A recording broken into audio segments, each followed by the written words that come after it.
All objective answers, lawmakers on both the state and federal level calling for an investigation into Cover Oregon. They want to know how so much money was spent on a system that is still not fully operational. Tim Becker joins us live from Salem, where he's breaking down the facts on today's announcement. Tim? Yeah, Jenny, facts are what those lawmakers tell me they are after. I attended a news conference down here in the Capitol building behind me several hours ago. It was put on by Representative Dennis Richardson, who is running for governor, and used words like train wreck and botched when he was talking about Cover Oregon. Well, that's why he and other lawmakers have now officially asked the GAO, that is the Government Accountability Office, to look into Cover Oregon. He says taxpayers deserve to know the facts about how their money is being spent.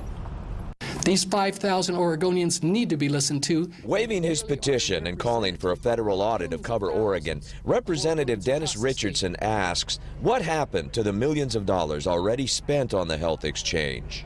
It's important that we have a federal GAO audit to come in and determine what took place, why we've spent over $160 million already and have nothing to show for it. He points to the issues we've been telling you about, the lower than expected enrollment figures, the failed website, and new evidence that officials knew it was not working long before its scheduled launch.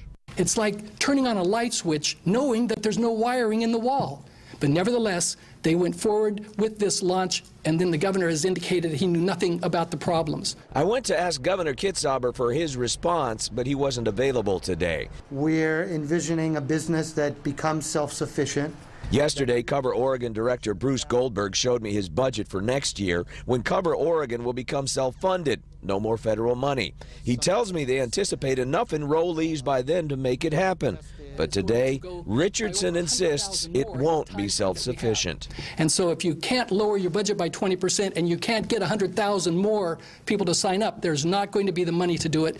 They need to admit it and not continue this series of misrepresentations and false hope. So he's asking for a federal audit, though he couldn't tell me how long that process will take. And when they do look into it, how long does that process typically take? When will we get answers?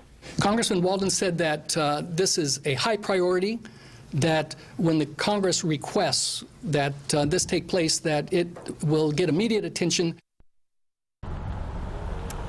So Representative Richardson there telling me once again that he is calling for this federal audit because you simply can't trust what we're now being told by the current leadership. You saw in that story, I went to get a response from Governor Kitzhaber. I did get an email from him here just late this afternoon from his office, and he says, quote, no one is angrier than I am about the issues with Cover Oregon.